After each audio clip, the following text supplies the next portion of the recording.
तो हम लोग पिछले क्लास में हाइड्रोकार्बन के प्रिपरेशन के बारे में देख रहे थे और कोल्ड इलेक्ट्रोलिसिस के बारे में हम लोग चर्चा कर रहे थे। अरे बेटा, हम लोग आगे बढ़े, अगर कोल्ड इलेक्ट्रोलिसिस से अगर आगे बढ़े हम लोग, तो अगला जो मेथड ऑफ प्रिपरेशन हम लोग चर्चा करने चल रहे हैं वो कौन सा होगा वो समझना। अगला जो मेथड ऑफ प्रिपरेशन हम लोग डिस्कस करने चल रहे हैं वो होगा डीकार्बोक्सिलेशन रिएक्शन। एक रिएक्शन होता है जिसको हम लोग बोलते हैं डीकार्बोक्सिलेशन रिएक्शन। अब ये डीकार्बोक्सिलेशन रिएक्शन होता क्या है, सुनो। अगर हम लोग sodium salt of saturated carboxylic acid ले, अगर हम लोग क्या ले लें, sodium salt of saturated carboxylic acid ले, जैसे मान लो CH3 CH2 C double bond O Na, और इसको हीट कर दें सोडा लाइम के साथ। इसको हीट कर दिया जाए क्या जिसके साथ, तो इसको हीट कर दिया जाए सोडा लाइम के साथ। जानते हो बेटा, NaOH में अगर थोड़ा सा CaO मिला हुआ हो तो इसी को सोडा लाइम बोलते हैं। NaOH having some CaO। Reaction क्या होता है? रिएक्शन होता ये है कि ये इतना चीज Na2CO3 बनकर निकल जाता है और ये हाइड्रोजन वहां आकर उसको एल्केन में बदल देता है। ये CH3 और प्लस ये हो जाता है क्या चीज, Na2CO3 में बदल जाता है। आइए हम लोग रिएक्शन के मैकेनिज्म को देखते हैं। रिएक्शन के मैकेनिज्म को देखा जाए। जानते हो बेटा, रिएक्शन का जो मैकेनिज्म होता है ना वो कुछ ऐसा होता है। यह जो हमारा sodium salt of carboxylic acid था, यह हीट के इफेक्ट में आकर डिसोसिएट होता है, और यह जो डिसोसिएट होगा पाउडर्ड होता है, ये भी पाउडर्ड होता है, ये भी पाउडर्ड होता है। यह जो डिसोसिएट होगा वो CH3 CH2 C double bond O minus Na+, ठीक है। और इसको जब हम लोग हीट कर रहे होते हैं तो ये CO2 बनकर निकल जाता है, ये यहाँ और ये यहाँ। अल्काइल वाला पार्ट जो है वो एनायन में बदल जाता है और इधर वाला पार्ट ये निकल जाता है CO2 बनकर, ठीक है। अब देखो, यह जो CO2 निकला है, CO2 एसिडिक गैस है और NaOH हमारा बेस है। होता क्या है कि यह NaOH यह CO2 के साथ रिएक्शन करता है। ये NaOH अगर CO2 के साथ रिएक्शन करे तो यहाँ पर Na2CO3 और प्लस H2O बन जाता है। अरे बेटा, यही काम है NCaO का, जो यहाँ पर कैटलिस्ट लिए है ना, उसका काम है बने हुए मॉइस्चर को एब्जॉर्ब करके रोक के रखना। अगर ये मॉइस्चर वेपराइज होकर निकल गया तो फिर अल्केन नहीं बनेगा।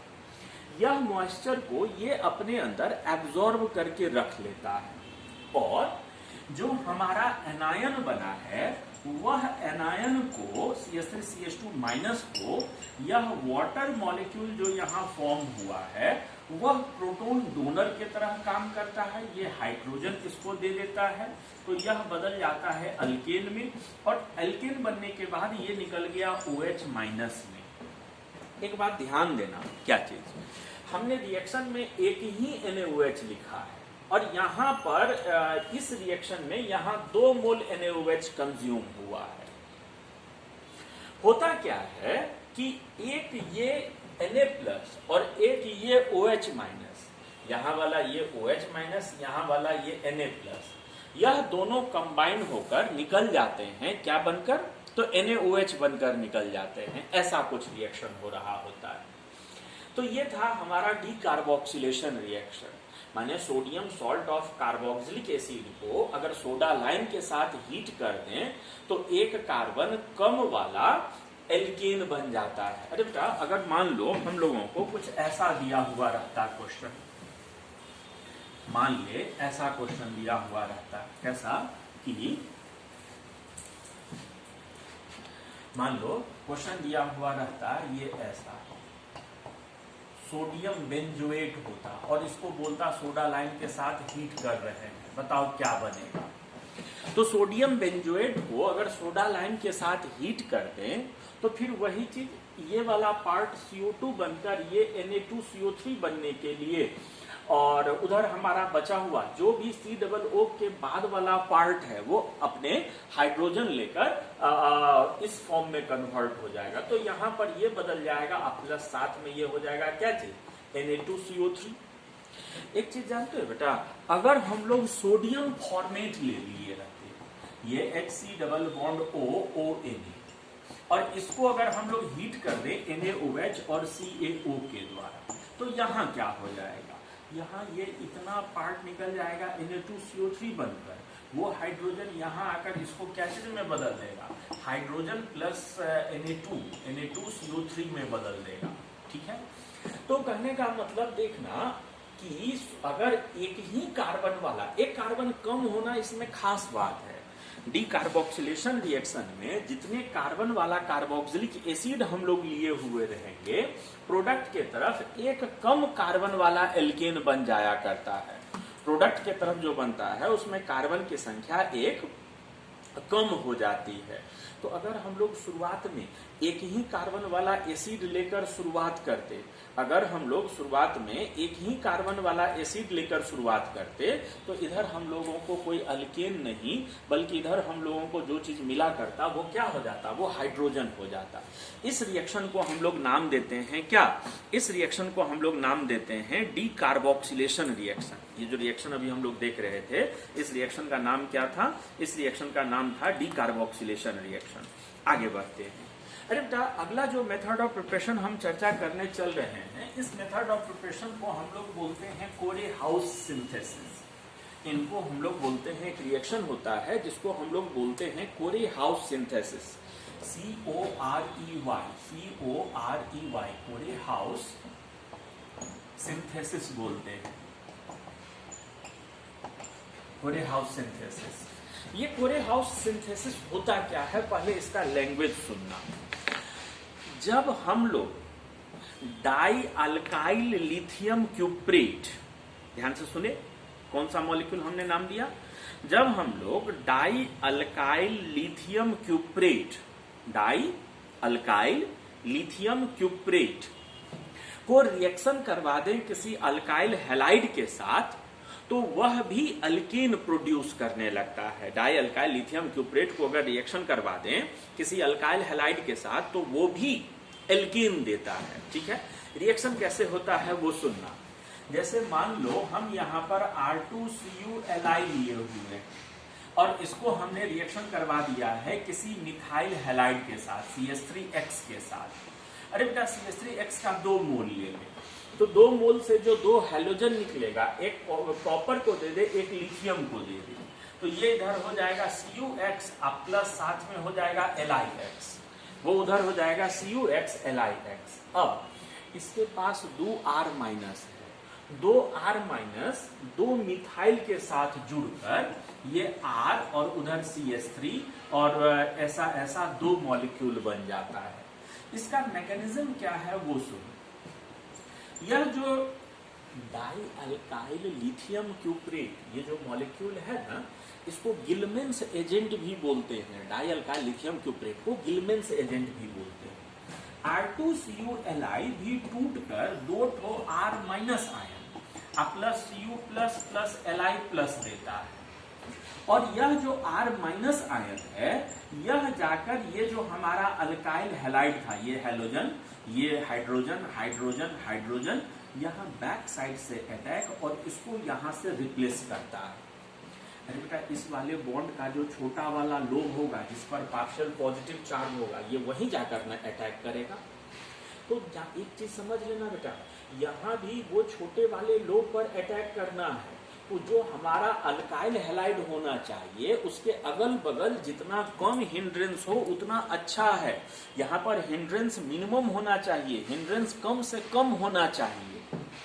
ठीक है, तो ये रिएक्शन ज्यादा बेहतर होगा। माने इसमें अगर अल्काइल हैलाइड की रिएक्टिविटी का बात करें तो ये 1 डिग्री, फिर 2 डिग्री, फिर 3 डिग्री, 3 डिग्री में रिएक्शन ये वाला ना होगा। तो ये R माइनस यहाँ आकर अटैक करे, ये RCH3 बन जाए, अब प्लस यहाँ से X माइनस को रिप्लेस करे। जानते हो बेटा इस रिएक्शन का खासियत क्या है? इसके द्वारा हम लोग ऑड वाले एल्केन को भी बना सकते हैं, और जो एल्केन में सिमेट्री नहीं है, अनसिमेट्रिकल एल्केन भी हम लोग इसके द्वारा प्रिपेयर कर सकते हैं। If we have to prepare a propane molecule 3 carbon वाला, तो ये आप 2 कार्बन वाला और ये 1 कार्बन वाला सेलेक्ट कर लीजिए तो आपका प्रोपेन बन जाया करेगा। तो ये कोरेहाउस सिंथेसिस का खासियत था। क्या खासियत है कि कोरेहाउस सिंथेसिस के द्वारा हम लोग ऑड वाले एल्केन को भी प्रिपेयर कर सकते हैं। कोरेहाउस सिंथेसिस के द्वारा हम लोग ऑड वाले एल्केन को भी प्रिपेयर कर सकते हैं, अनसिमेट्रिकल एल्केन्स को भी प्रिपेयर कर सकते हैं इसके द्वारा। ये इसका खासियत है, ठीक है। यह हम लोग पढ़ रहे थे क्या चीज के बारे में? तो ये हम लोग पढ़ रहे थे एल्केन के प्रिपरेशन के बारे में। जानते हो बेटा अगर हम लोगों को मीथेन बनाना हो, एल्केन फैमिली का एक मेंबर मीथेन बनाना हो, तो मीथेन बनाने के लिए हम लोग बेरिलियम कार्बाइड या अल्मुनियम कार्बाइड, अल्मुनियम कार्बाइड का फॉर्मूला होता है Al4C3।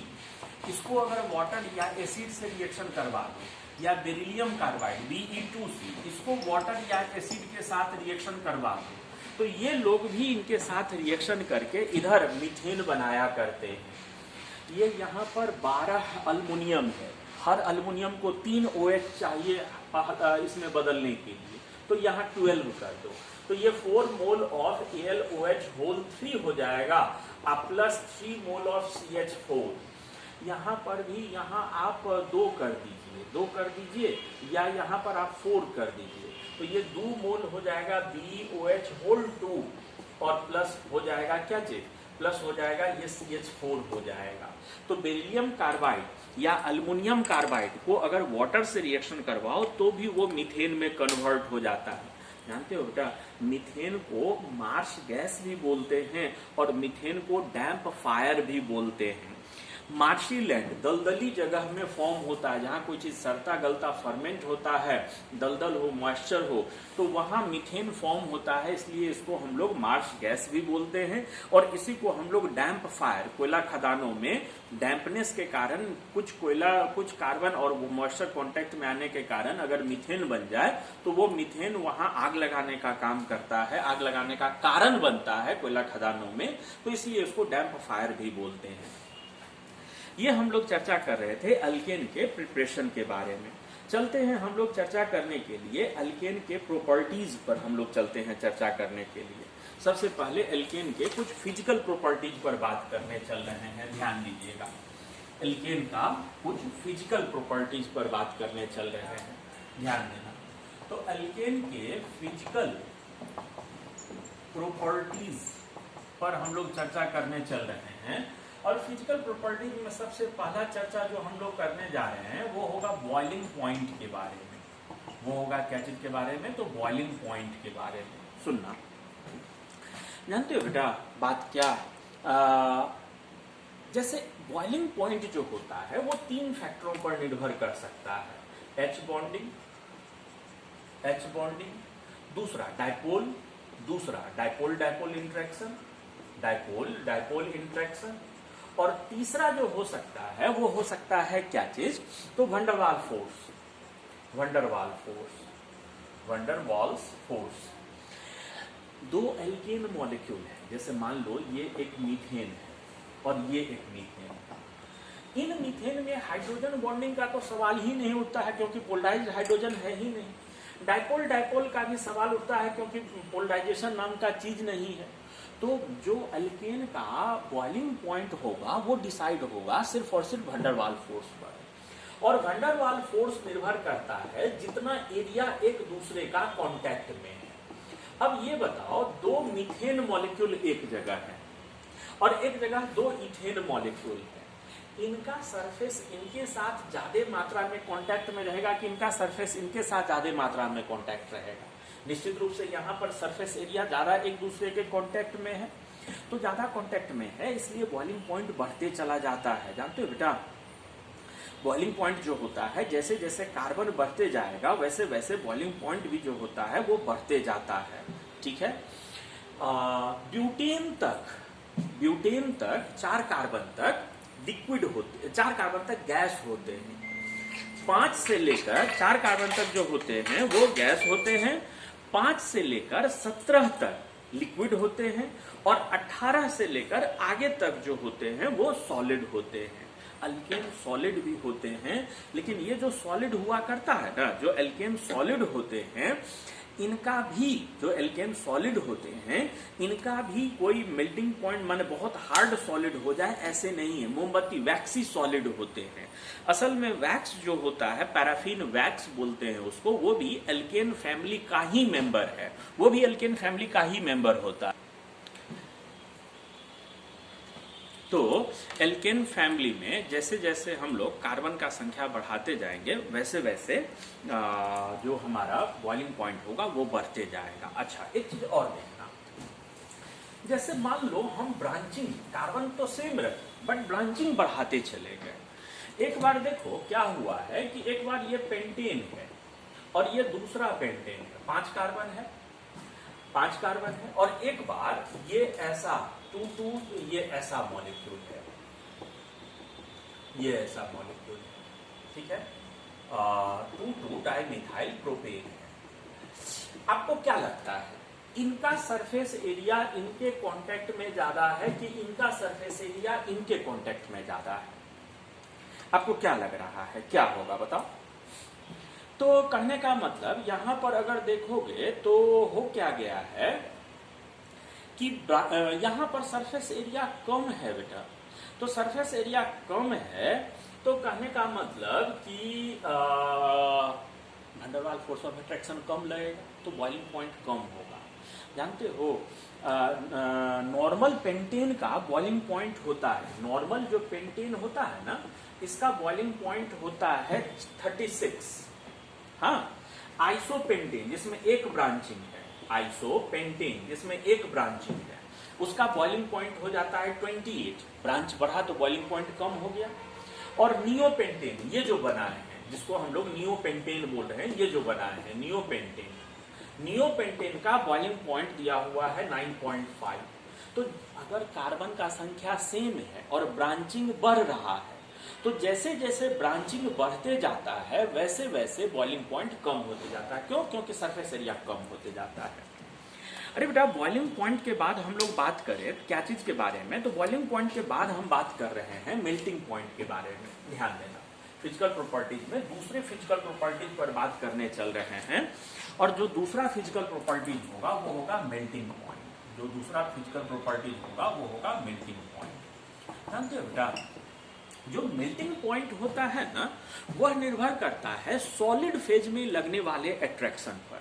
जो मेल्टिंग पॉइंट होता है वो निर्भर करता है सॉलिड फेज में कितना अट्रैक्शन लग रहा है, उस पर निर्भर करता है। तो कहने का मतलब ये है कि सॉलिड फेज में हाइड्रोजन बॉन्डिंग डायपोल डायपोल वैसे भी इफेक्टिव नहीं होता है, तो यहां भी वंडरवाल फोर्स है, ठीक है, वंडरवाल फोर्स है यहां भी। लेकिन सॉलिड फेज में मेनली डिपेंड करेगा कि मॉलिक्यूल कितने इफेक्टिवली पैकिंग हुए हैं। अगर पैकिंग एफिशिएंट है, 2 मॉलिक्यूल नजदीक आ गए हैं तो वंडरवाल फोर्स ऑफ अट्रैक्शन मजबूत लगेगा। अगर पैकिंग एफिशिएंट नहीं है, मॉलिक्यूल दूर दूर है, तो वंडरवाल फोर्स ऑफ अट्रैक्शन कम लगेगा। तो मेल्टिंग पॉइंट में भी जैसे जैसे हम लोग कार्बन बढ़ाते जाते हैं मेल्टिंग पॉइंट बढ़ता है। मेल्टिंग पॉइंट भी कार्बन के बढ़ने के साथ साथ बढ़ता है, लेकिन यहां पर जो इंक्रीज होता है वो उतना स्मूथ नहीं होता है। यहां पर जिग जैग स्मूथ होता है, ऐसा स्मूथ होता है, जिग जैग स्मूथ इंक्रीज होता है।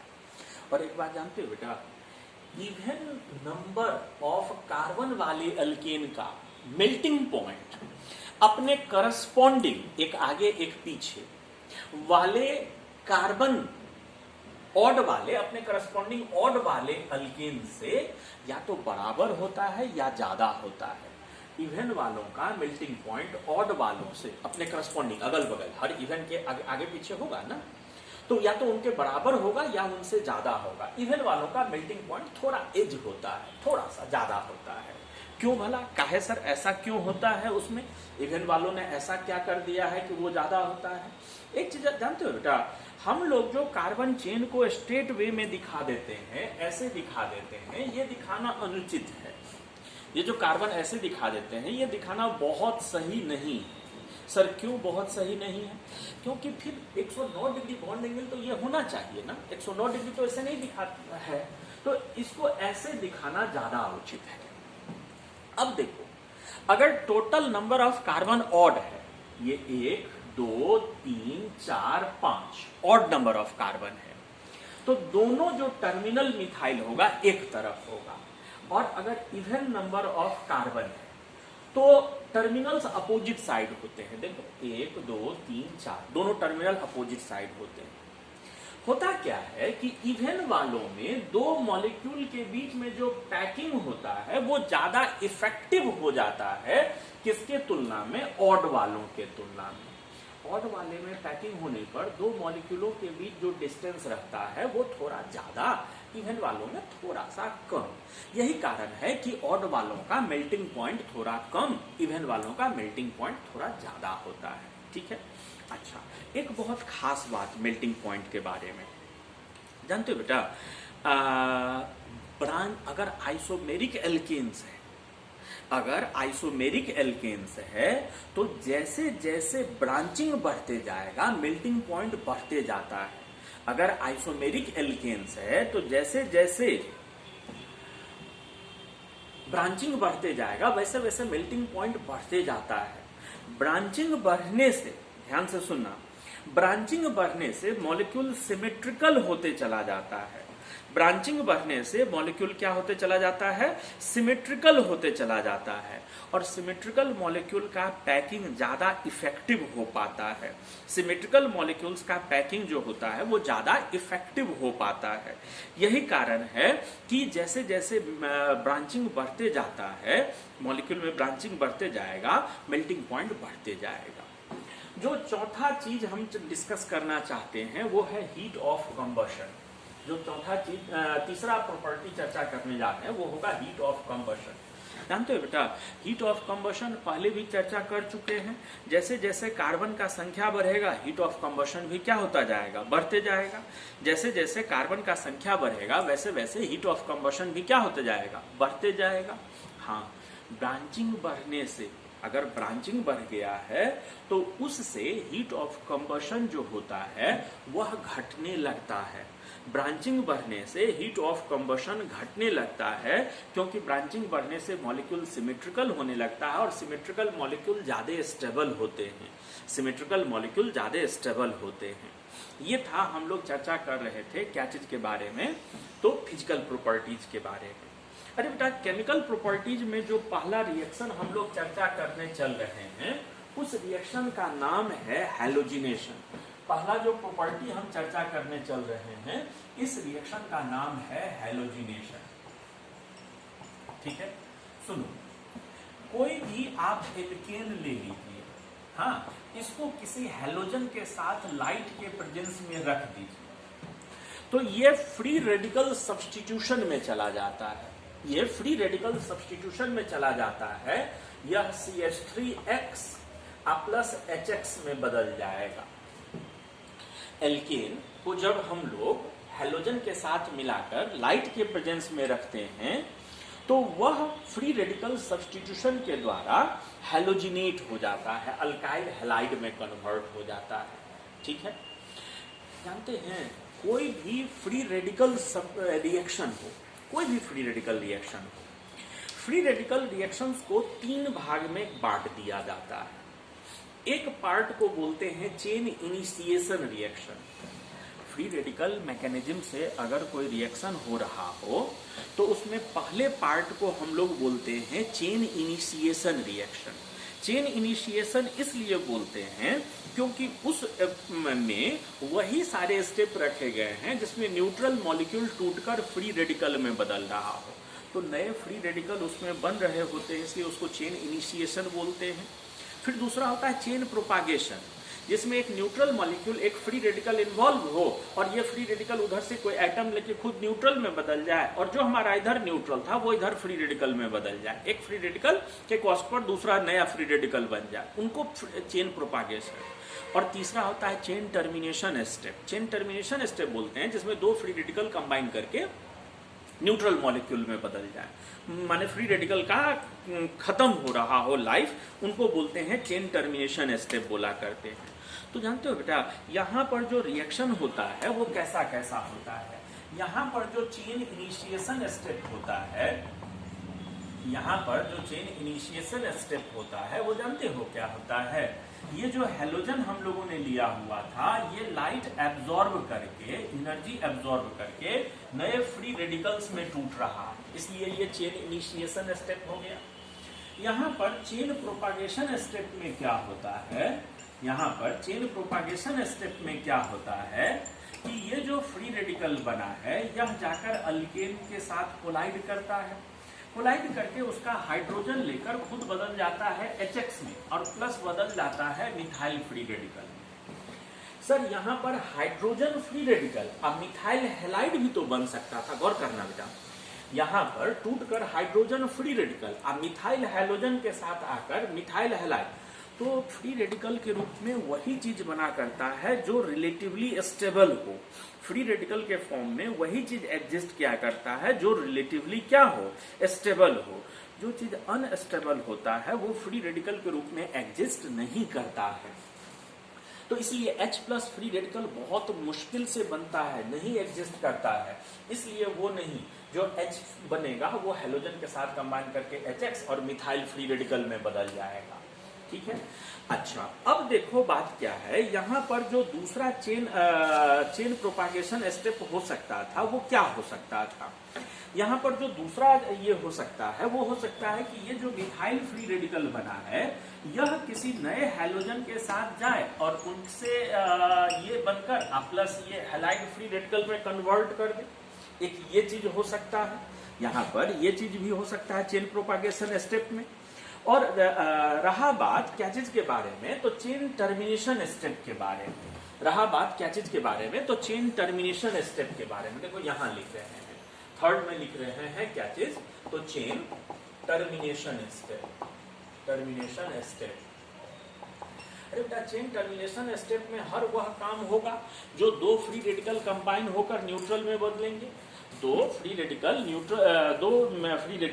तो बर्तन में फ्री रेडिकल हैं कौन कौन, तो बर्तन में फ्री रेडिकल हैं क्लोराइड, हैलाइड फ्री रेडिकल और अल्काइल फ्री रेडिकल।